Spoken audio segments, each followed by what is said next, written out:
Buy a cube timer for speed cubing, like GAN Smart Timer, YG Cube Timer, not the YG Pocket Timer, Speed Stack Timer. My preferences are Speed Stacks Timer because in some cubing competitions there are Speed Stacks Timer, but there are some reset problems. I will recommend you the G5 Speed Stacks Timer. Number 2. Get a magnetic cube like GAN 356M or GAN 11M Pro, UO, etc. MoU, RSGM, Maglev and Lubin. So it'll be fast.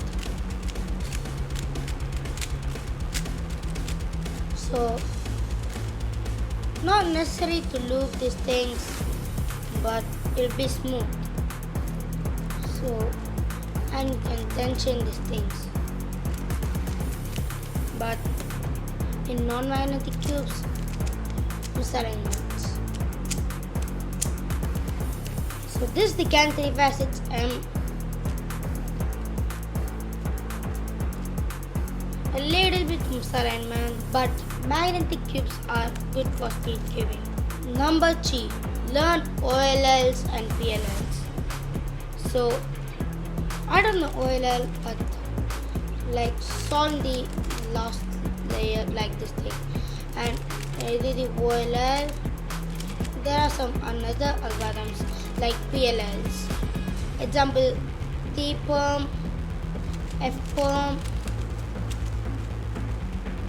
H perm, and the J perm.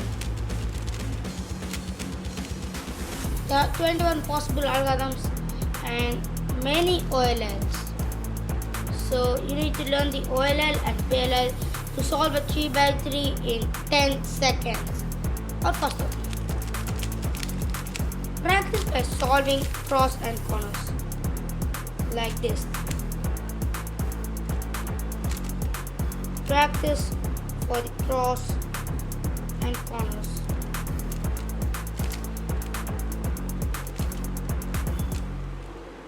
And the F2L like this, edge pieces.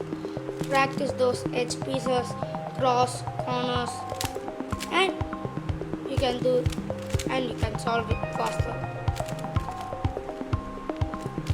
And use some fast method to solve a 3x3 faster. You need to memorize the OLL and PLL. That's the hard task.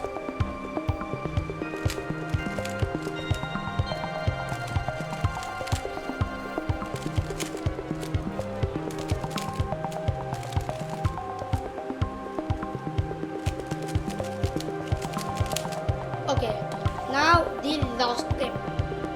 Go to a nearby competition and solve, but be sub 5 to get the world record.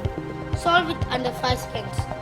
Practice those corners, cross, F2L, OLL, PLL, so you can get the world record. So the world record is 3.47 seconds. So please like this video, comment and subscribe to my cubing channel. So bye bye, see you in the next video.